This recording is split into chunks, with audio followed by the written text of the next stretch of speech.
Hoje eu quero falar sobre encontros sobrenaturais.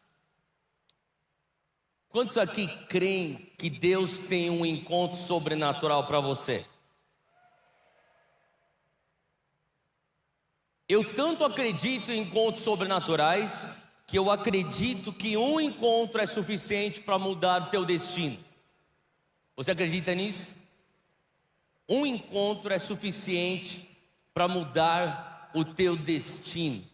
E hoje eu creio que o Senhor tem reservado a nós encontros sobrenaturais. Eu queria já entrar aqui na história do cego Bartimeu, versículo 46. Esse cego, ele tem um encontro com o Senhor. Esse cego, ele tem um impacto com a presença do Deus vivo e tira ele do ponto A e põe ele no ponto B. Eu acredito que encontros sobrenaturais devem ir além de apenas uma experiência pentecostal. Você não acredita nisso? O que Deus quer fazer, o que o Espírito Santo quer fazer, Ele não quer só te impactar para você simplesmente ter uma experiência sobrenatural e nada acontecer com você. Eu queria que você entrasse aqui no texto comigo de Marcos 10, porque eu creio que hoje o Senhor tem contos para nós. Diz assim, versículo 46: Então chegaram a Jericó, e quando Jesus e seus discípulos, juntamente com uma grande multidão, estavam saindo da cidade, o filho de Timeu, Bartimeu, que era cego, estava sentado à beira do caminho, pedindo esmolas. Fala comigo, grande multidão. Sabe, aonde Jesus ia, ele atraía uma multidão. Jesus estava indo e saindo de cidades e as multidões sempre o seguiam. Eles estavam seguindo Jesus porque muitas vezes eles estavam lá para ver qual que é o grande milagre que ele vai fazer agora. Qual que é a grande parábola que ele vai contar para a gente agora. Eles estavam curiosos. E aqui a gente tem uma multidão. E a verdade não é porque você é parte de uma multidão que está perto de Jesus, que você necessariamente vai ter um encontro com Jesus. A verdade é que esse cego, ele estava lá no lugar onde provavelmente ele sempre esteve todos os dias da vida dele. Olha só o versículo 46 no finalzinho. Diz que ele estava sentado à beira do caminho pedindo esmolas. Fala comigo, à beira do caminho. Isso aqui é a posição desse cego. Esse cego que é mendigo, ele está à beira do caminho. Provavelmente é um lugar onde ele sempre esteve. Ele acordava, ele sentava à beira do caminho. De repente chega uma multidão chegou porque Jesus estava passando, e porque Jesus estava passando, todo mundo está fazendo barulho, mas esse cego, ele discerne algo. Olha só o que está acontecendo no versículo 47. Quando ele ouviu que era Jesus de Nazaré, ele começou a gritar: Jesus, filho de Davi, tem misericórdia de mim. Vamos lá, eu quero ver você gritando que nem esse cego Bartimeu. Repita comigo: Jesus, filho de Davi, tem misericórdia de mim. A palavra diz que ele estava gritando. Esse cara estava desesperado. Esse cara estava extremamente intenso na maneira que ele queria chamar a atenção de Jesus. O texto diz aqui que ele estava gritando: Jesus, filho de Davi, tem misericórdia de mim. E o versículo 48 diz: muitos o repreendiam para que ele ficasse quieto, mas ele gritava ainda mais. Fala comigo, ainda mais. Existia aqui uma resistência. As pessoas falaram: fica quieto, ceguinho, está gritando demais, está atrapalhando. E esse cego, ele começou a entender: eles querem que eu fique quieto, mas eu estou discernindo aqui uma oportunidade. E ele falava: Jesus, filho de Davi, tem misericórdia de mim. Mas ainda ele gritava. Sabe o que eu comecei a perceber? Eu estou aqui em Brasília, e é a minha última ministração dessa maratona aqui de carnaval que a gente está fazendo. Isso aqui é o 7º, o DF é o 7º estado em 6 dias que eu passo. E eu acho que foi Belo Horizonte, eu estava em algum lugar em Belo Horizonte, e alguém falou assim: Theo, você está ministrando lá, e alguém falou assim: você consegue gravar aqui essa entrevista para o nosso canal de YouTube? Eu falei: beleza. Sentei lá no sofá junto, e a pessoa estava me entrevistando. Daí a pessoa fez uma pergunta, ela disse assim: Theo, você que está trabalhando com jovens há algum tempo, fala para mim, qual que é a maior resistência que você tem enxergado, que você tem visto os jovens passando para exercer o chamado deles? Aí eu comecei a pensar um pouco sobre qual que é a maior resistência nesses jovens, e muitos deles que foram alcançados na universidade e que hoje estão no ministério tempo integral, exercendo o ministério em algum lugar. Eu comecei a voltar minha memória por, sei lá, uns 10 deles, 12 deles, 15 desses caras que já passaram, que eu discipulei, mentoreei, e daí eu cheguei a essa conclusão: pelo incrível que pareça, a maior resistência que esses caras passaram, inclusive eu, não foi de fora lá no mundo, não foi de fora da igreja. Lógico, quando você tem um encontro com Jesus, e eu tive meu encontro com Jesus, as pessoas começaram, talvez no início estranharam: mas como assim? Você não vai andar mais com a gente? Você não vai fazer aquele rolê que a gente fazia sempre? Eles talvez questionam, mas eventualmente eles respeitam. O que eu vi acontecer, na maioria dessas vezes, é justamente pessoas de dentro da igreja ou das suas próprias famílias falando: cara, eu acho que você está fanático demais, eu acho que você está intenso nisso demais, eu acho que você está jejuando demais, eu acho que você não sai da igreja, é culto atrás de culto, é vigília atrás de vigília. Cara, o que está acontecendo, cara? Você tem que se equilibrar um pouco mais. Quantos aqui foram tão apaixonados por Jesus que a tua paixão por Jesus começou a incomodar pessoas ao teu redor? Deixa eu ver tua mão. Se você já foi tão apaixonado por Jesus que as pessoas falaram para você: você tem que acalmar um pouco, eu acho que você está demais nisso.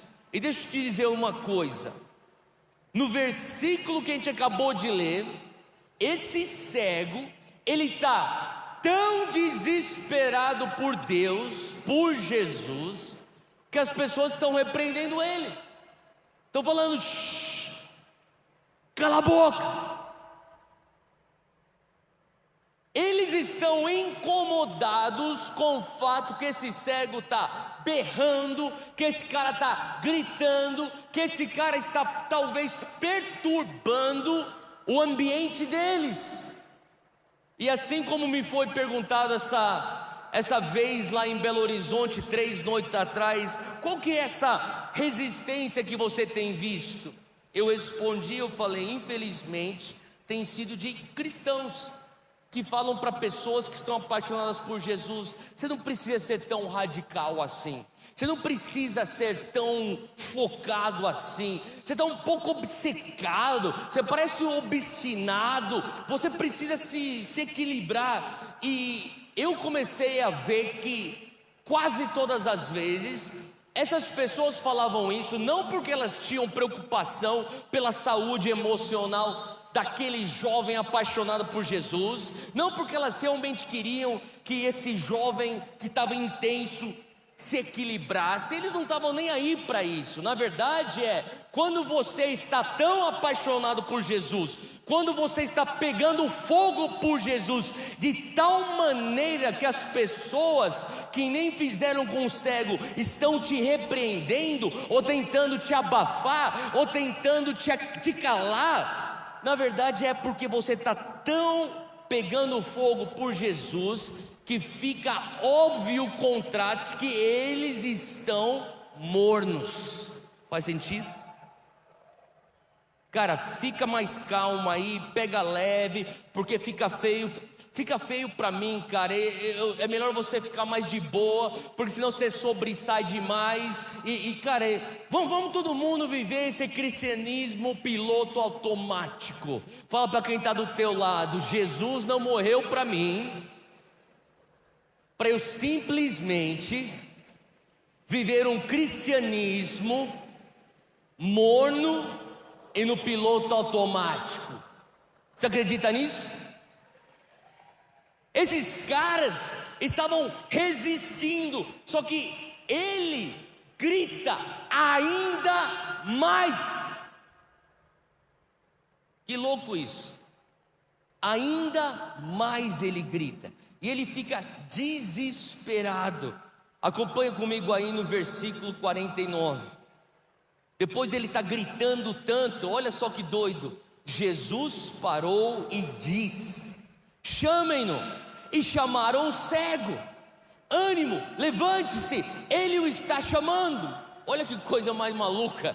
Eu vejo até uma bipolaridade nesse texto aqui, porque antes esses caras estão falando para ele: cala a boca, ceguinho, você está gritando demais. E de repente Jesus, que está lá no meio da multidão, ele reconhece um clamor no meio do povo que é diferente do que a curiosidade da multidão. Deixa eu falar uma coisa para você. Você pode estar no meio da multidão, e a multidão pode estar simplesmente curiosa, indo pelo rolê, no fluxo das coisas, sem saber o que estão fazendo. Mas se você é faminto, se você tem sede, Jesus tem a habilidade de detectar a tua sede, a tua fome, mesmo em meio à multidão. Ele vai escutar o teu clamor, ele vai parar o que ele está fazendo e vai falar para você: ei, você, eu enxergo o teu clamor, a tua paixão, o teu fogo. Era isso que aconteceu. Quantos aqui estão apaixonados por Jesus assim? Fala para quem está do teu lado: é melhor você aumentar o teu fogo. Jesus parou e disse: chamem-no. Eles chamaram o cego: ânimo, levante-se. Olha isso, galera. Os mesmos que estão mandando ele calar a boca há 6 segundos atrás, agora estão falando para ele: ei, ânimo, levanta, cara, o cara está te chamando. Você percebeu? Por isso que você tem que parar de ficar valorizando a opinião alheia. Às vezes você dá mais valor a uma opinião que é tão fútil, que é tão leviana, quando você deveria estar focando apenas na opinião que merece a tua atenção, que é a atenção de Jesus sobre a tua vida. É por isso que o Senhor está buscando uma geração que é movida pelo temor de Deus e não pelo temor dos homens. A geração que é movida pelo temor dos homens é uma geração intimidada pela opinião alheia. A geração que é movida pelo temor de Deus é uma geração que fala: eu tanto valorizo a opinião de Deus sobre a minha vida, que eu tenho medo de pisar fora da risca ou sair do prumo daquilo que é o que Deus tem para mim. E muitas vezes a gente trata com esse zelo a opinião dos homens e não a opinião de Deus. Quem aqui é temente a Deus? Quando você fala: eu sou temente a Deus, isso significa que aquilo que o Senhor pensa sobre tua vida tem precedência, tem preeminência, tem prioridade acima de todas as outras opiniões, e isso inclui também a opinião de talvez pessoas que querem o teu próprio bem. Você não vai chegar aonde Deus tem para você chegar sendo uma unanimidade. Deixa eu te dizer mais uma vez, você não vai cumprir o chamado de Deus na tua vida com todo mundo que você conhece te aplaudindo. Se você é refém de elogio dos homens, você não é digno de cumprir o chamado de Deus que Ele põe para você. Você tem que escolher, ou eu vou agradar a Deus ou eu vou agradar os homens. De vez em quando, no processo de você agradar a Deus, tem homens que vão te aplaudir, tem homens que vão falar: pô, que legal, Theo, o que você está fazendo. Mas eu lembro quando eu tive um encontro com o Senhor, quando eu tive um encontro tão radical, 90% do meu círculo social pensaram que eu estava maluco. Hoje, 90% do círculo social com o qual eu cresci, quando eles estão em crise, para quem que você acha que eles estão ligando pedindo uma oração? Para mim, para a honra e glória de Jesus. Mas o que eu estou falando é, se eu desse mais importância anos atrás, para quando eu tive o encontro com o Espírito Santo, os caras falando: você está fazendo o quê? Você está largando o quê? Você vai para onde? Você vai fazer o que da tua vida? Você está maluco, Theo? Eu entendi que muitas vezes, quando você está desesperado por Deus, a tua paixão incomoda os mornos. Eu entendi que muitas vezes, quando você está apaixonado por Jesus, o fogo que você carrega vai começar a agredir o status quo ao teu redor. Alguns de vocês que estão com muita paz ao teu redor, você tem que começar a se tornar um pouco mais radical. Não tem como você cumprir o chamado de Deus sem ofender alguém. Agora, eu não estou querendo dizer para você ser grosso, eu não estou falando para você ser mal educado, mas o que eu estou falando é, quando você tem a convicção: Deus, esse é o chamado que o Senhor tem para mim, independente se pessoas se agradam de você, se ofendem com você, você está focado naquela voz, e aquela voz chamou aquele cego. Esse cego, versículo 50, acompanha aí comigo: lançando sua capa para o lado, de um salto ele se pôs em pé, dirigiu-se a Jesus. Você está comigo aí, gente? O Espírito Santo está começando a falar com você. Versículo 51, perguntou-lhe Jesus: o que você quer que eu lhe faça? E o cego respondeu: mestre, eu quero ver. Disse Jesus: vá, a sua fé o curou. Imediatamente ele recuperou a visão e seguiu Jesus pelo caminho. Fala: uau! Incrível essa história, não é? Esse cara começa à beira do caminho. O que quer dizer isso? O cara está sentado na sarjeta, ele está sentado na calçada, pedinte, mendigando, mas ele termina a história seguindo Jesus pelo caminho. Fala comigo aqui: eu sou um seguidor de Jesus pelo caminho com meu mestre.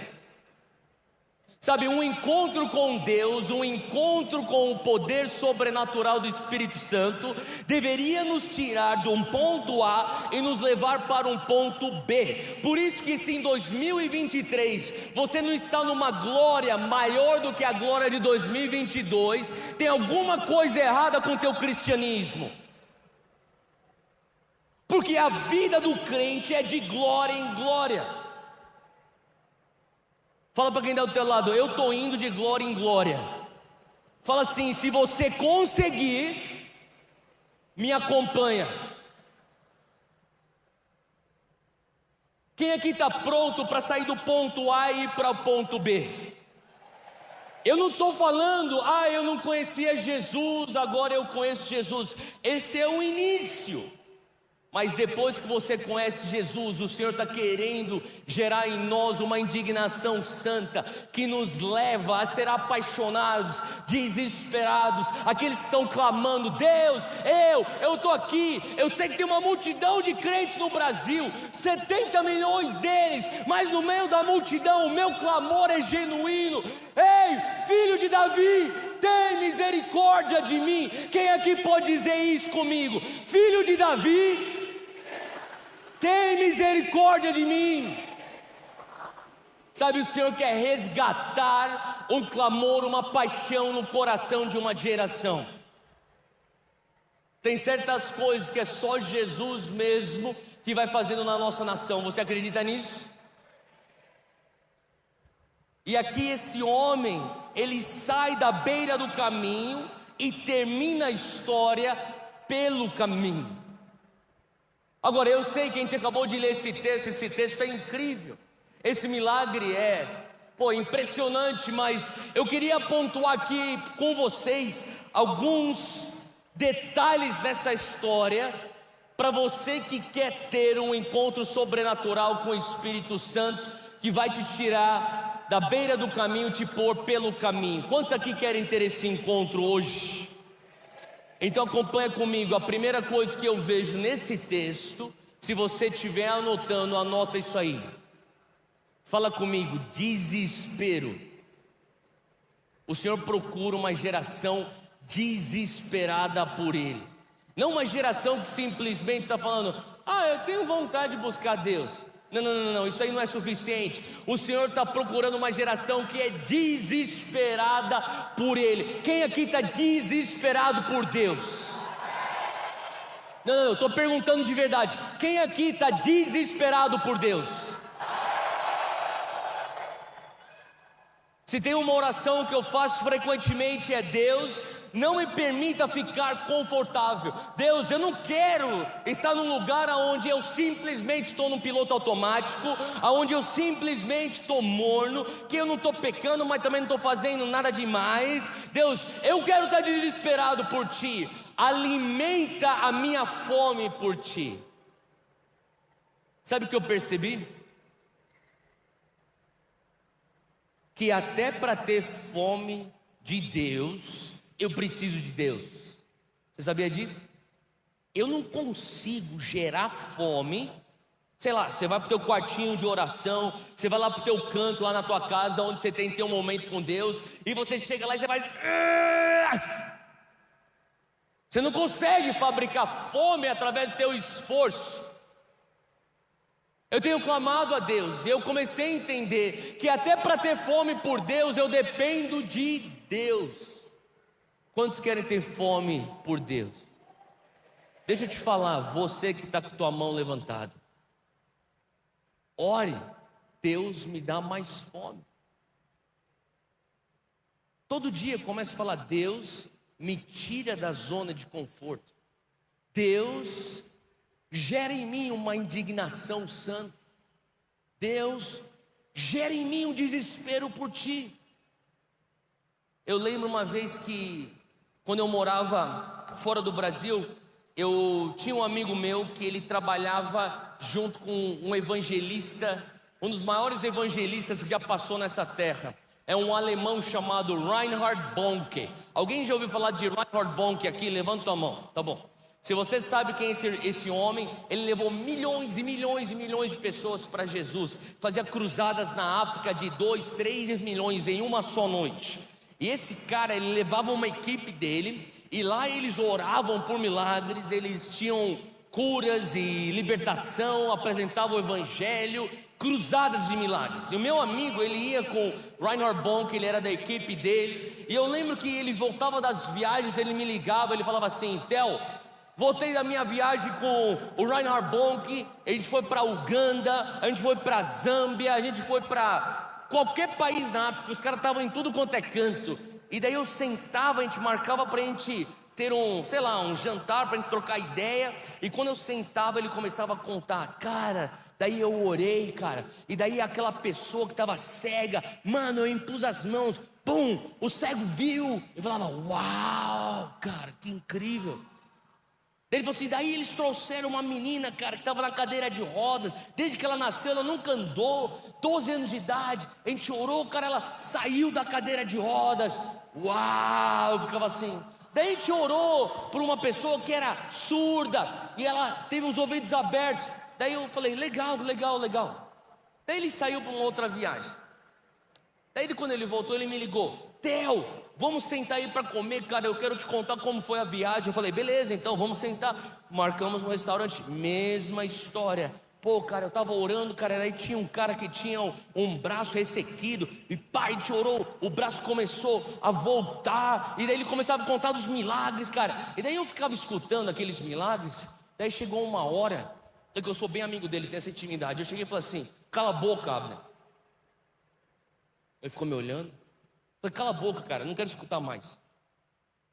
Pô, o que foi, cara? Não tem nada de errado com você. Eu vou pegar aqui a conta, eu paguei a conta, eu saí, fui pro estacionamento, entrei no meu carro, eu falei: que raiva! Só ele tem testemunho. Cadê os meus testemunhos?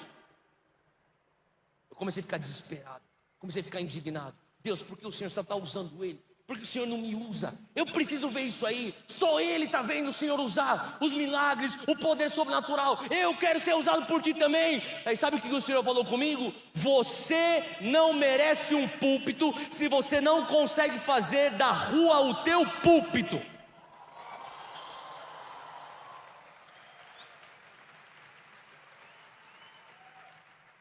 Eu fui repreendido pelo Espírito Santo aquele dia no meu carro. Daí eu entendi que eu tinha que começar a fazer. Eu saía da faculdade, às vezes eu tinha que trabalhar, eu ia para o trabalho, e quando eu tinha uma folguinha, eu ia para um skate park, um parque que tinha as rampas, a pista de skate, lá na minha cidade, lá na Carolina do Norte, onde eu morava. Eu ficava sentado lá, eu ficava só observando os skatistas andando de skate, e assim que um caía, se machucava, eu pulava. E aí, cara, o que aconteceu? Meu tornozelo. Cara, eu vou orar por você. Eu comecei a entender que antes de ter culto, para eu poder orar pelos enfermos, eu tinha que começar a manifestar o poder de Deus nas ruas. Faz sentido? Mas por que eu estava nesse lugar? Eu estava nesse lugar porque eu estava desesperado para ser usado por Deus. Eu não estava satisfeito em simplesmente ser tocado por Deus. Eu queria não apenas receber, mas ser canal do poder de Deus. Quantos aqui querem ser usados por Deus?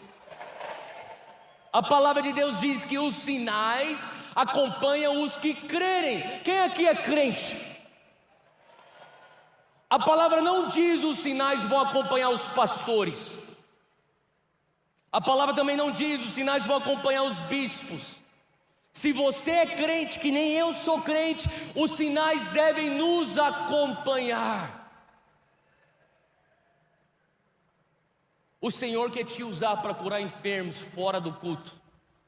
O Senhor quer te usar para trazer a palavra de conhecimento e fluir no profético, no transporte público. O Senhor quer te usar para levar libertação no teu local de trabalho. O Senhor quer te usar para você manifestar o poder dEle em sinais e maravilhas na tua faculdade. Mas para você ser usado por Deus, Ele espera de você um desespero. Porque a unção, galera, olha para mim. A salvação é de graça, mas a unção te custa tudo. Deixa eu repetir, a salvação é de graça, mas se você quer ter unção, se você quer ser usado por Deus, vai te custar. Quantos querem pagar o preço para isso? Esse cara estava desesperado, ele estava berrando. Eu entendi. O apóstolo Paulo fala em Efésios 1, talvez uma das orações mais famosas do apóstolo Paulo em Efésios 1. Abra aí comigo, depois eu vou voltar para Marcos 10, eu não terminei lá ainda. Mas põe teu dedo em Marcos 10 e vai comigo para Efésios 1, versículo 18. Olha só aqui o que a palavra fala. Efésios 1, 18.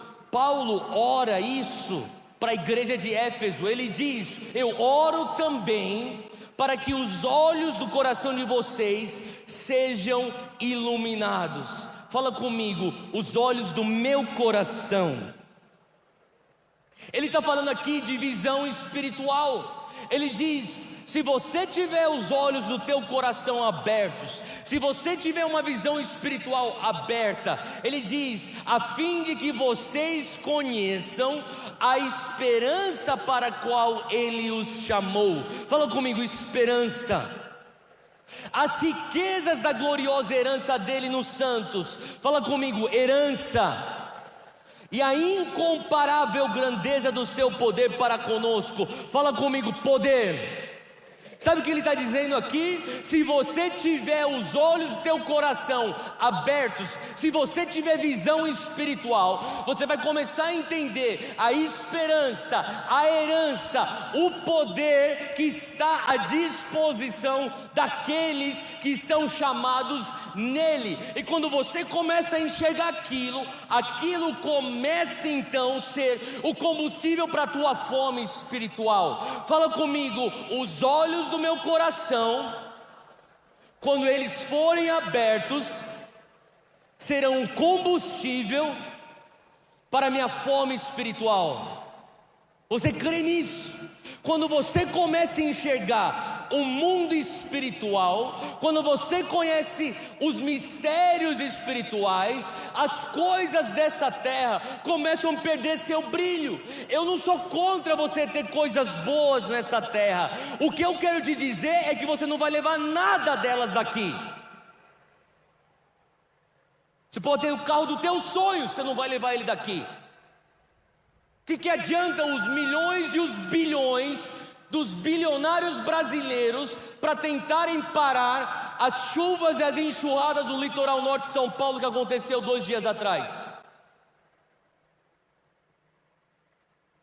Agora, quando você começa a ler a palavra, você tem pessoas que eram os loucos por Jesus, os famintos por Jesus, os desesperados por Jesus, que tinham a intimidade com Deus. Esses caras pararam o sol. Esses caras ordenavam chuva ou não chuva. Esses caras falavam para a natureza e a natureza se submetia à palavra deles. O que eu estou querendo dizer aqui é, quando você tem seus olhos espirituais abertos, os olhos do teu coração desvendado, você vai começar a ter uma fome espiritual por coisas espirituais. Então, se você está aqui nessa arena dizendo, eu quero ter mais fome espiritual, começa a pedir, Deus, abra os olhos do meu coração. Repita comigo, Senhor Deus, abra os olhos do meu coração. Quando você começa a ter visão espiritual, tua fome começa a aumentar. Eu não sei você, só que eu entendi algo bem simples nessa terra. Quando você tem fome no mundo físico, quando você começa a comer, a tua fome diminui, não é verdade? Mas no mundo espiritual, quanto mais você come, mais fome você tem. Quanto mais você vai se alimentando do Senhor, mais fome você tem. E a verdade é que, outro dia alguém falou para mim, Theo, eu não tenho fome espiritual, porque eu já estou tão saciado espiritualmente, eu acho que eu já comi tanto de Deus, por isso que eu não tenho fome espiritual. Eu falei, mentira. Talvez nós não temos fome espiritual, talvez eu não tenho esse apetite espiritual, porque quem sabe eu estou beliscando as besteiras do mundo, na mesa do mundo, sem espaço para ter um apetite verdadeiro. Faz sentido? Lá em casa, eu, o Júnior, minha esposa, nós temos 4 filhos. A gente tem o Zeque de 7, o Coa tem 5 anos, e o Beninho 1 ano e meio, e a Kayla, nossa mais nova menininha, 6 semanas de idade. E a Júnia, minha esposa, ela é bem saudável, tipo, bem saudável.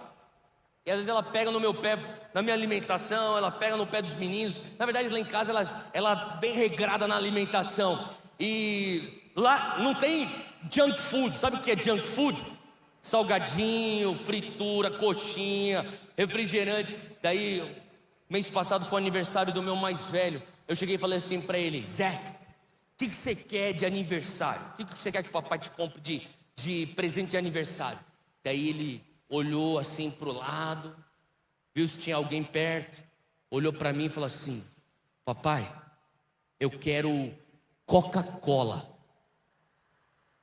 Eu falei: acho que a gente está exagerando nesse negócio de saúde aqui em casa. Mas a verdade é porque a Júnia regula a Coca-Cola dele, porque ela fala assim: se ele começar a tomar Coca-Cola, ficar comendo cebolitos, fandangos, Doritos antes do jantar, ele não vai ter apetite para comer comida de verdade. Eu estava lembrando sobre isso, o Espírito Santo falou comigo: quantas vezes nós nos alimentamos de junk food, os Doritos, as pipoca doce, os fandangos do mundo. Eu não estou falando de pecado, gente. Eu não estou falando de você se sujar com a lama do mundo, o pecado. Eu estou falando de coisas como, talvez o Espírito Santo em algum momento, ele fale para você: ei, eu gostaria tanto que você não maratonasse nessa série de Netflix agora e passasse tempo comigo. Ei, que tal você desligar o teu celular e em vez de você ficar 1h30 no Instagram, passar 15 minutos lendo a palavra? Ei, que tal você sair um pouquinho do TikTok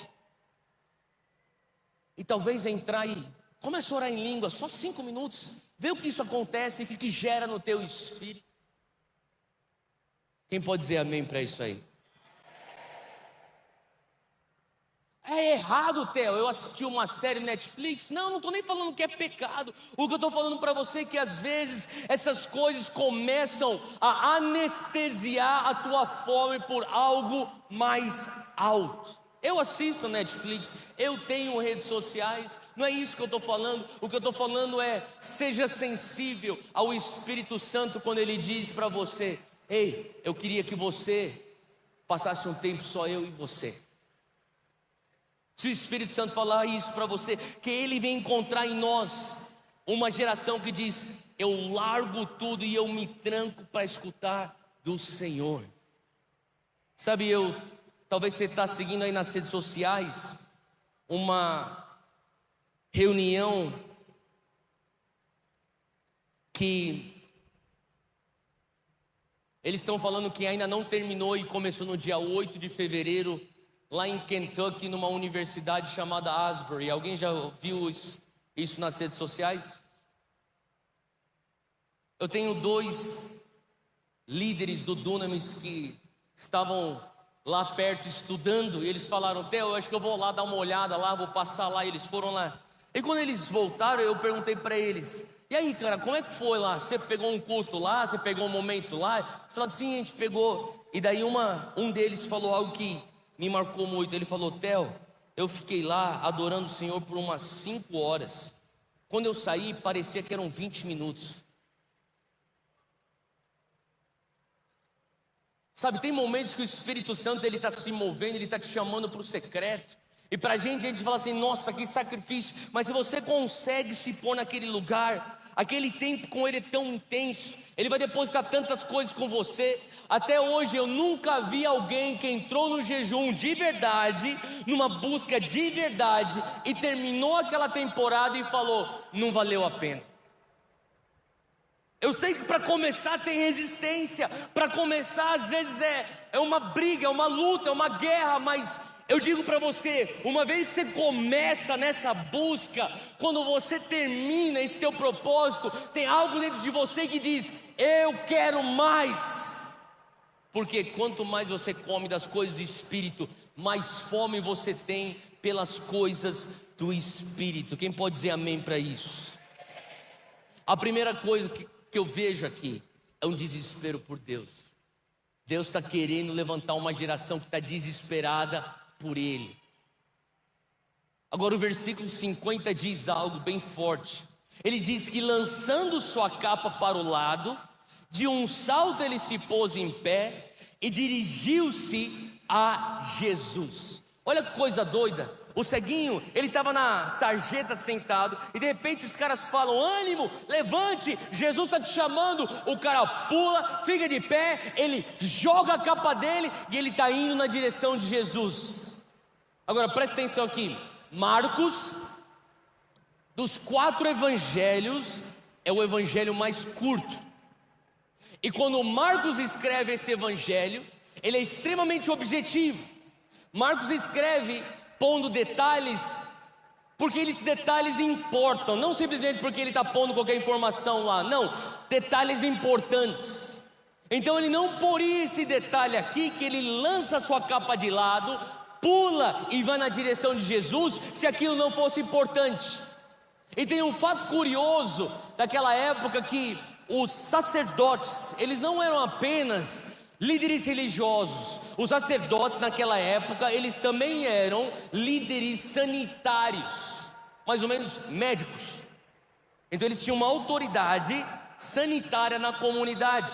Então alguém que tivesse lepra, por exemplo, teria que ser examinado por um sacerdote, e o sacerdote então traria o veredito. Ele diria: você está com lepra, você tem que ser excluído aqui da comunidade até a lepra sair do teu corpo. Ou uma mulher que está impura com fluxo de sangue, você tem que sair daqui, você vai ficar X dias fora da comunidade e só depois você pode voltar. Então, quer dizer, os sacerdotes, eles eram líderes sanitários, e bem possível o pai ou a mãe ou alguém levou esse cego para o sacerdote e falou assim: sacerdote, esse homem aqui, ele é cego de verdade. E ele fez os exames, ele fez então a averiguação, de fato ele é cego, não é 171, não é uma farsa. Esse cara não está mentindo e vai falar que é cego só para não trabalhar e ficar pedindo esmola e ganhar dinheiro sem trabalhar. Não, esse cara não consegue trabalhar. Então ele daria para ele uma autorização oficial para ser mendigo. Está seguindo aqui comigo, gente? Ele falou assim: você é um mendigo de verdade. Então o que eles faziam naquela época? Eles tinham a capa oficial do mendigo, e quem tivesse essa capa era um mendigo oficial, averiguado pelo sacerdote. É como se fosse uma carteirinha de bolsa esmola. Então o cara dá essa capa para esse mendigo, e esse mendigo, ele vai ficar lá pedindo esmola. E o judeu, que você sabe, teria que ser fiel com seus dízimos, com as suas ofertas, mas também com sua esmola. E o mendigo, ou melhor, o judeu então, veria aquele mendigo com aquela capa e depositaria então a esmola para ser contado como justiça para ele. Faz sentido? Quando esse cara escuta que Jesus está chamando ele pula, fica de pé. O texto diz que ele pega a capa dele e joga para o lado. Ele não joga para o lado só porque é um artigo de roupa, está calor aquele dia, ele está querendo se refrescar. Não. Ele joga para o lado como um sinal: eu não preciso mais disso, eu não vou mais pedir esmola, eu não serei mais um mendigo. E ele anda na direção de Jesus. E eu consigo imaginar alguns amigos desse mendigo falando assim: ei, Bartimeu, calma, cara, não joga a tua capa, porque vai que Jesus não te cura, você vai precisar dessa capa para pedir dinheiro depois. Mas ele está nem aí, ele joga antes da cura. E quando ele faz isso, ele dá um passo para dentro de uma atmosfera de fé. Fala comigo: a zona de fé, bem forte, fala comigo: a zona de fé é a zona de milagres. Quando você entra numa atmosfera de fé, lá qualquer milagre pode acontecer. Você está comigo aqui? Esse cara, ele joga a capa dele antes mesmo de ser curado, porque ele tinha tanta fé: Jesus vai me curar. Deixa eu dizer uma coisa para você: se você quer viver o sobrenatural com Deus, você precisa estar desesperado por Ele, faminto por Ele. Mas além de estar faminto por Ele, você precisa ter uma atmosfera de fé que está sendo gerada ao teu derredor. Você precisa ter uma zona de fé, porque é na zona de fé que os milagres acontecem. Por que é na zona de fé que os milagres acontecem, Theo? Porque fé e medo não podem coexistir. Deixa eu dizer mais uma vez, fé e medo não podem coexistir, eles não podem ocupar o mesmo espaço. E aquele momento que ele pula e lança a capa, ele tira o medo. Ele não tem medo de não ser curado, ele não tem medo de tentar mais uma vez e fracassar, ele não tem medo de voltar a fazer o que ele fazia antes. Agora ele só tem fé, ele está dentro da atmosfera de fé. Eu não sei se você lembra da história da mulher com fluxo de sangue que foi curada. Você lembra dessa história? A verdade é que essa história está dentro de uma outra história. É a história de Jairo. Alguém lembra de Jairo na Bíblia? Jairo tinha uma filha que estava morrendo, e Jairo se joga aos pés de Jesus e pede por misericórdia e fala: Jesus, corre, rápido, rápido, rápido. Se o Senhor não chegar rápido na minha casa, a minha filha vai morrer. E Jesus e os discípulos saem do barco, estão indo rapidamente na direção da casa de Jairo, quando uma mulher com hemorragia toca nas vestes de Jesus. Você lembra disso? E Jesus para, diz o texto de Marcos 5. Essa história está em Marcos 5. Ele para e ele pergunta: quem me tocou? Ninguém fala nada. Ele pergunta novamente: quem aqui me tocou? Alguém me tocou e saiu de mim virtude. E daí Pedro fala: mestre, mas todo mundo está aqui te empurrando, todo mundo está te tocando. Jesus fala: não, não, não, tem um toque diferente. Quem me tocou? Eu consigo imaginar Jairo aflito, porque Jesus parou, ele empacou, ele não sai do lugar, ele não quer ir correr. E Jairo entende: você tem que correr, Jesus. Se o Senhor não correr, a minha filha vai morrer. Jesus insiste: quem me tocou? Parado. Finalmente a mulher vem e Jesus fala: a sua fé te curou. Você lembra disso? Ele chama ela de filha. Você sabia que só 2 vezes na Bíblia Jesus chama uma mulher de filha, e uma dessas vezes é nesse momento? Ele chama essa mulher de filha. Ele cura ela fisicamente, ele cura ela emocionalmente, ele cura ela socialmente, ele recoloca ela num lugar perante o público, porque ela era uma mulher marginalizada.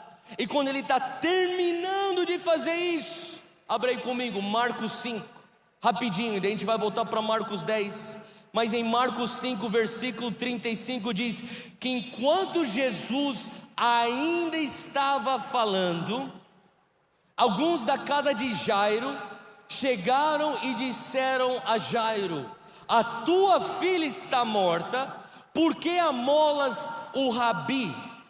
E assim que Jesus escutou essa palavra que foi dita, ele virou para Jairo e disse: não tenha medo, apenas creia. Versículo 37, e não permitiu que ninguém o seguisse, exceto Pedro, Tiago, João, irmão de Tiago. Gente, você está entendendo o que está acontecendo aqui? Essa mulher acabou de ser curada. Jairo está pensando: Jesus, que bom que você curou ela, mas você parou, você demorou demais para chegar na minha casa. Agora minha filha morreu. E de repente, diante da notícia: a tua filha morreu, não amoles mais o mestre. Começa então a sair a atmosfera de fé que existia sobre Jairo, e começa a entrar então medo. Jesus no mundo espiritual saca aquilo, e ele fala: Jairo, não tenha medo, apenas creia. Vira para quem está do teu lado, diga isso: não tenha medo, apenas creia. O que Jesus está fazendo aqui? Ele está querendo preservar a atmosfera de fé. E naquele momento, Jairo então, ele começa a perceber: ainda deve ter um jeito. E Jesus fala: Pedro, Tiago, João, vocês vêm. E Jesus proíbe os outros de seguirem. Ele diz: vamos embora. E eu consigo imaginar Pedro pondo os braços ao redor do ombro de Jairo e falando: Jairo, não tenha medo, apenas creia. Outro dia eu estava no barco, em uma tempestade, Jesus veio andando sobre as águas. Ele me chamou, cara, eu pus o pé para fora do barco, eu andei sobre as águas. Jairo, não tenha medo, apenas creia. Daí eu consigo imaginar, talvez Tiago põe o braço nos ombros de Jairo e fala: Jairo, outro dia a gente estava lá num lugar, num campo, longe pra dedéu, cara, no meio do nada, todo mundo passando fome, chega um garotinho com 5 pães e 2 peixinhos. Você acredita que Jesus ora pela lancheira dele, multiplica pão, toda aquela multidão, milhares e milhares alimentados? Não tenha medo, Jairo, apenas creia. E talvez João põe o braço em volta de Jairo e diz assim: outro dia a gente estava num casamento, não tinha mais vinho. Ele pega água que estão em talhas e ele transforma a água em vinho. Não tenha medo, apenas creia. O que ele está fazendo? Ele está restaurando a atmosfera de fé. Sabe qual que é o nosso problema? Às vezes você está cercado de pessoas que fazem o oposto que Pedro, Tiago e João fizeram com Jairo. Pessoas que estão tirando a tua fé ao invés de alimentar a tua fé. Pessoas que estão pondo medo em você ao invés de tirar o teu medo e falar coragem para dentro do teu coração. E daí a gente se pergunta: por que eu não estou experimentando o sobrenatural? Ué, você precisa estar desesperado pelo sobrenatural, mas você precisa cultivar atmosferas de fé. Entrar no teu quarto, começar a adorar o Senhor, transformar aquele ambiente num lugar onde a tua fé aumenta e você começa a acreditar: qualquer coisa pode acontecer. Quem pode dizer amém para isso? Versículo 51. Então o cego foi levado para Jesus, e Jesus pergunta para ele: o que é que você quer que eu lhe faça? Pô, eu consigo imaginar Pedro lá de Jesus: Jesus, o cara é cego. Mas Jesus está perguntando: o que é que você quer que eu faça? Perguntou-lhe Jesus. E o cego respondeu: mestre, eu quero ver. O que está acontecendo aqui é uma oração de intervenção. Existe desespero na atmosfera, porque ele está clamando, mas também existe fé quando ele lança a sua capa ao lado. E ele chega num lugar diante de Cristo que ele fala: eu te dou permissão para intervir na minha situação. O que é oração? Oração é uma permissão terrena para uma intervenção celestial. Faz sentido? Você entende que o poder ilimitado de Deus totalmente poderoso, totalmente soberano, o poder ilimitado de Deus escolhe limitar o poder ilimitado dele à tua vida de oração. E quando ele fala assim: eu quero ver, o que ele está fazendo? Ele está falando assim: olha, eu te dou permissão para você intervir na minha situação. Eu quero enxergar. Sabe por quê? Quantos aqui conhecem a oração do Pai Nosso? Levanta a mão. Você conhece a oração do Pai Nosso? Acenda para mim se você conhece. Vamos lá, rapidinho, vem comigo. Pai nosso que estás nos céus, santificado seja o teu nome. Venha a nós o teu reino. Seja feita a tua vontade, assim na terra como no céu. Para aí.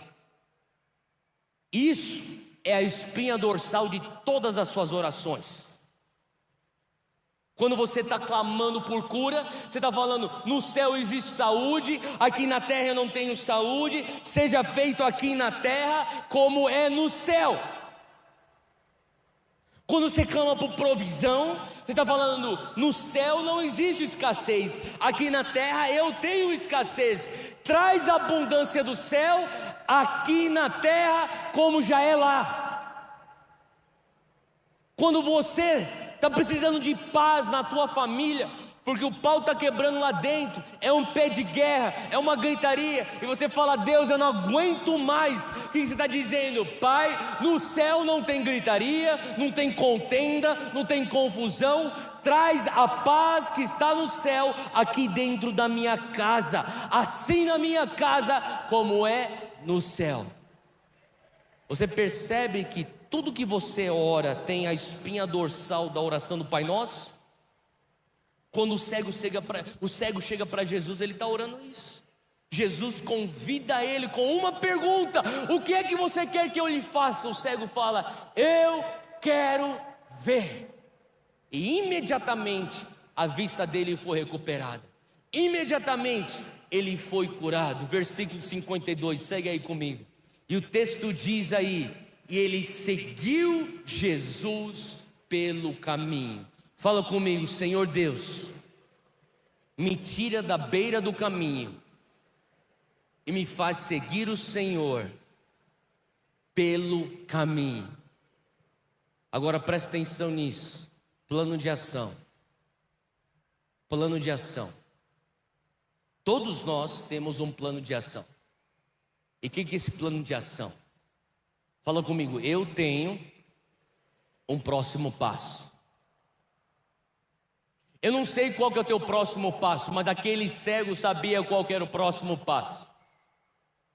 Naquele momento, o próximo passo daquele cego era levantar: Jesus, eu estou aqui. Sabe o que eu entendi? Que talvez para alguns de nós, a gente fala assim: eu quero ter um encontro com Deus, eu quero experimentar algo sobrenatural com Deus, eu quero sair do ponto A para o ponto B. Mas eu te digo uma coisa: você não vai experimentar isso se você não der o teu próximo passo. E para alguns aqui, talvez o próximo passo é você falar: Deus, de hoje em diante eu entendi, eu vou me reconciliar contigo. Para outros o próximo passo é: eu vou me batizar. Para outros o próximo passo é: eu entendo o meu chamado ministerial, eu vou dar passos para isso. Para outros o próximo passo é: eu vou entrar numa temporada de busca, de jejum e oração. Eu não sei qual é o teu próximo passo, mas todos nós temos um próximo passo. E uma coisa que eu descobri também é que sem o próximo passo, você não tem o passo 2, nem o passo 3, nem o passo 4. Faz sentido? Há anos atrás, eu estava na faculdade, eu estava compartilhando isso lá atrás, e eu termino com essa história. Eu estava longe dos caminhos do Senhor, estudava fora do Brasil, estava longe da minha família, longe da minha igreja, frio, 2 anos no esfriamento espiritual. Final do meu 2º ano de faculdade, estava bem louco numa balada, numa boate. Fazia 3 dias que eu estava uma festa atrás da outra, e de repente no meio da pista de dança o Espírito Santo vem. Ninguém pregou para mim, ninguém apontou o dedo e falou: Theo, você precisa voltar para Jesus. Ninguém falou: Theo, você tem um chamado ministerial. Foi o Espírito Santo mesmo que veio, invadiu aquela boate. Na hora eu fiquei sóbrio, na hora eu convicto do meu pecado. Na hora eu falei: Deus, comecei a chorar. Meus amigos começaram a me olhar na pista de dança e falaram: o que é que você tomou? Eu falei: eu não tomei nada, você não vai entender. Saí correndo pro banheiro, joguei água na minha cara, entrei numa daquelas cabines de banheiro, tranquei a porta, comecei a orar, tremer, chorar, não estava entendendo mais nada. Falei: Deus, o Senhor está me visitando no meio de uma boate, cara, como assim? E o Espírito Santo falou comigo: eu vou aonde você está para te pegar.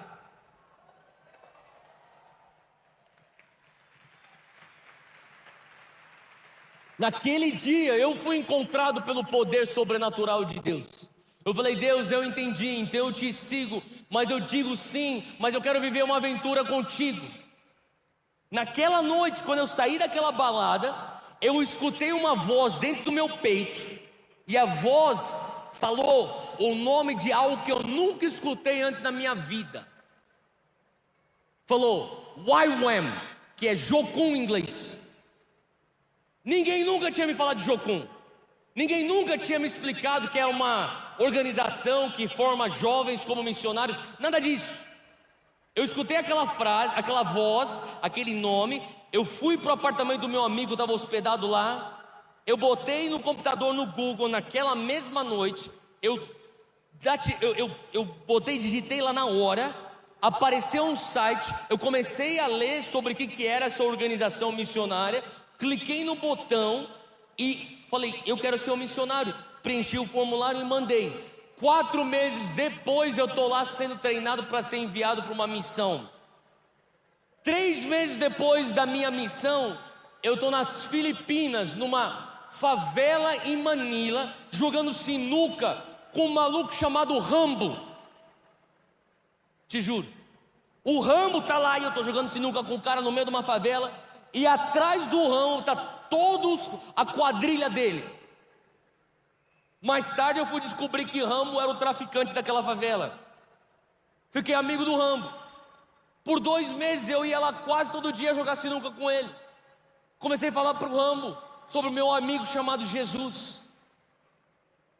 Antes de eu ir embora para a minha próxima missão, que seria a Índia, eu falei: Rambo, você precisa fazer uma oração comigo. Eu expliquei o plano da salvação. Ele aceitou Jesus, ele se converteu aquele dia, entregou sua vida para Jesus. Eu entrei no avião, fui embora. 8 anos depois, eu já estou de volta ao Brasil. Meu primeiro ano de volta ao Brasil foi o ano que a gente começou o Dunamis. Chega na casa da minha mãe uma carta de uma missionária da Califórnia. Eu peguei aquela carta, eu abri, eu comecei a ler. Ela começou a falar: olha, eu sou missionária com o Jocum, eu sou aqui missionária nas Filipinas, aqui em Manila. Ela começou a falar o bairro. Ela falou assim: ó, eu conheci um cara que pediu para eu tirar uma foto e pôr no correio para você. Eu consegui pegar o teu endereço com pessoas que te conhecem, e aqui está então a foto de um cara chamado Rambo. E daí na foto, e daí na carta estava escrito que o Rambo já seguia Jesus há 5, 6 anos numa igreja, tinham 7 filhos, estava casado, tinha largado o tráfico e agora estava sendo preparado para servir o Senhor no ministério. E estava lá a foto do Rambo.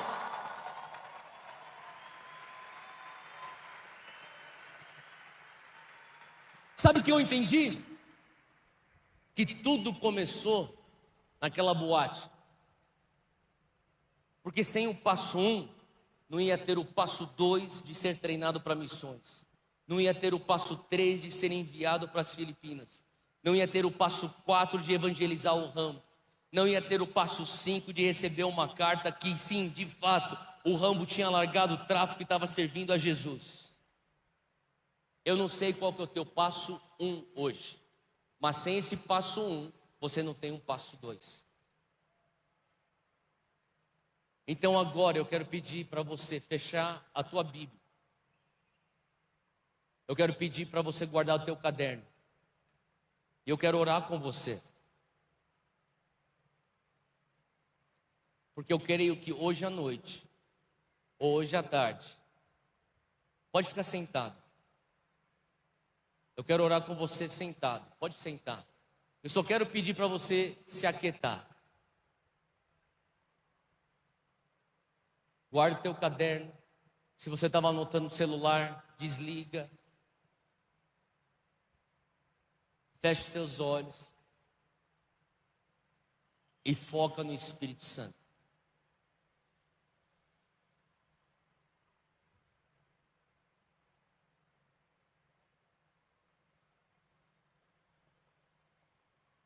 Agora eu vou orar por você. Espírito Santo de Deus, está aqui uma geração que tem encontros sobrenaturais contigo. Aumenta, Senhor, a nossa fome. Aumenta, Senhor, a nossa fé. Eu peço hoje, Espírito Santo,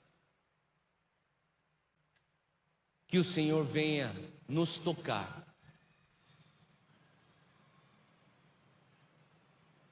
Vem, Espírito Santo.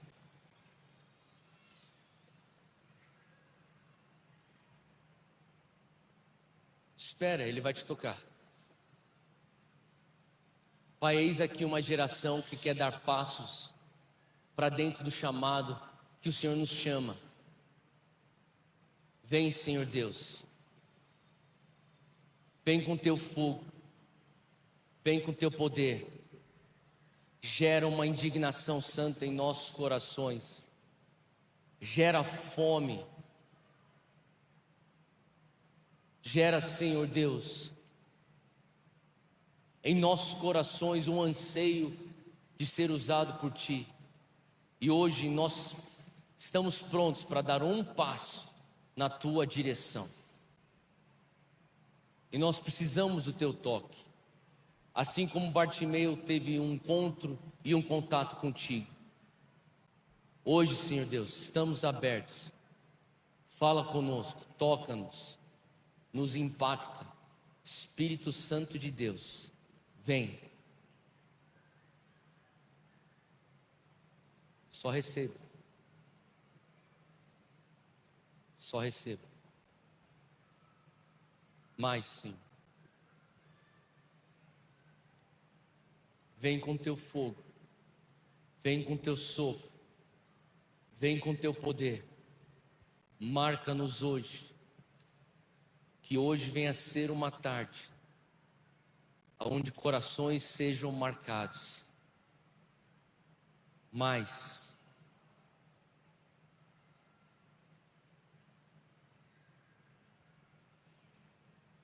alguns de vocês já estão sentindo sobre a tua vida o toque do Espírito Santo. Alguns estão sentindo calor, é o fogo do Espírito Santo. Outros estão sentindo tremor, eletricidade, é o poder do Espírito Santo. Talvez você esteja chorando, você não sabe nem por que você está chorando, é o Espírito Santo que está te tocando.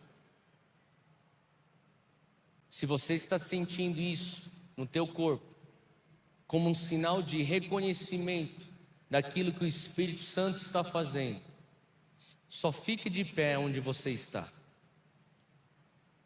Se você está sentindo no teu corpo o toque do Espírito Santo, continua com seus olhos fechados e focados. Mais, Senhor.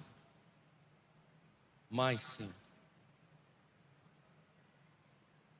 Vem com teu fogo, Senhor. Intensifica. Hoje o Senhor está depositando dons. Dons de fé. Dons de cura. Alguns de vocês vão ser batizados no Espírito Santo e receber um renovo. Mas intensifica agora, Espírito Santo, nós reconhecemos tua presença. À medida que o Espírito Santo toca no teu corpo, fica de pé. Não fica de pé se você não sente algo físico. Só se você sente algo físico. Se você sente uma sensação diferente no teu corpo, calor, tremor, eletricidade, fica de pé. Se você sente calafrio, choro, fica de pé. É um sinal que o Espírito Santo está te tocando. Eu quero dar espaço agora para o Espírito Santo tocar teu coração. Ele está pondo um fogo no teu coração que você não vai conseguir conter, que você não vai conseguir controlar. A partir de hoje, muitos de vocês serão chamados para o lugar secreto. Ele está te chamando para dentro do secreto. Temporadas de jejum, temporadas de oração, temporadas de busca.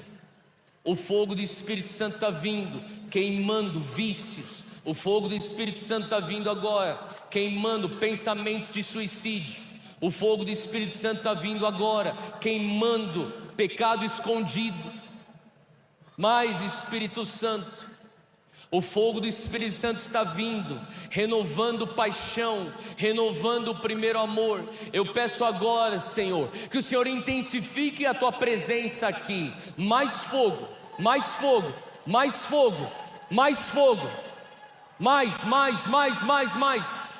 Ao redor dessa arena, lá de trás até aqui na frente. Aumenta a intensidade do teu poder. Mais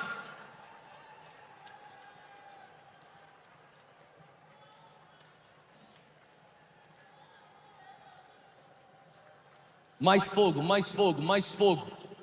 Mais fogo, mais fogo. Se você está sentindo o fogo do Espírito Santo, vem para o altar. Rápido, sai de onde você está, vem para o altar. Se você está sentindo o fogo do Espírito Santo queimando no teu corpo, hoje à tarde é uma noite onde o Senhor está batizando muitos com o fogo do Espírito Santo.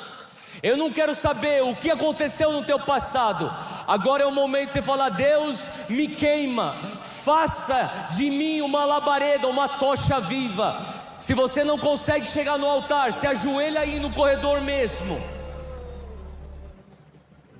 Se você tem línguas, abre tua boca, começa a orar em línguas. Levanta o clamor, abre tua boca, começa a orar em línguas, aonde você estiver. Pai, nós fazemos a oração de John Wesley, a nossa oração. Ponha-nos em chamas, para que pessoas venham de milhas e milhas de distância ver uma geração pegar fogo, homens e mulheres, jovens pegando fogo por Ti. Renova paixão em nosso coração, renova fome por avivamento em nosso coração. Levanta uma geração de João Batista, a voz que clama do deserto. O Senhor está marcando João Batistas hoje. Abre tua boca, começa a orar em línguas, começa a orar em línguas. Vamos, Morena, intensifique o teu clamor.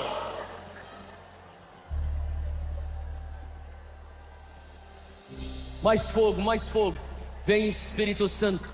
Agora nessa atmosfera, todo espírito de enfermidade, eu te repreendo agora em nome de Jesus. Todo espírito de morte que vem atacando uma geração com pensamentos de suicídio, eu quebro seus efeitos agora em nome de Jesus. Pensamentos de morte caem por terra agora em nome de Jesus. Eu declaro que essa geração é uma geração de esperança, de vida, que vai viver o avivamento e a reforma que o Senhor vai soprar sobre a nossa nação. Pai, levanta daqui homens e mulheres que vão fluir nos dons, no poder do Espírito Santo, como a igreja de Atos. Mais fogo, Deus, mais fogo.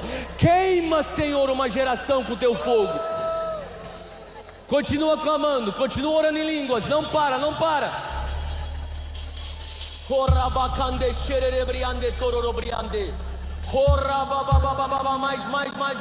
Mais. Intensifica o teu clamor. Pai, nos perdoa a molidão, nos perdoa, Deus, a falta de fome. Gera fome em nosso espírito, Senhor. Gera fome em nossos corações. Abra os olhos do nosso coração, Espírito Santo. Ó Senhor Deus, eu te peço, põe fogo na nossa geração. Clame por ele, clame por ele, clame por ele. Intensifique o teu clamor. Pai, eu peço que o Senhor intensifique agora o teu toque sobre a tua igreja.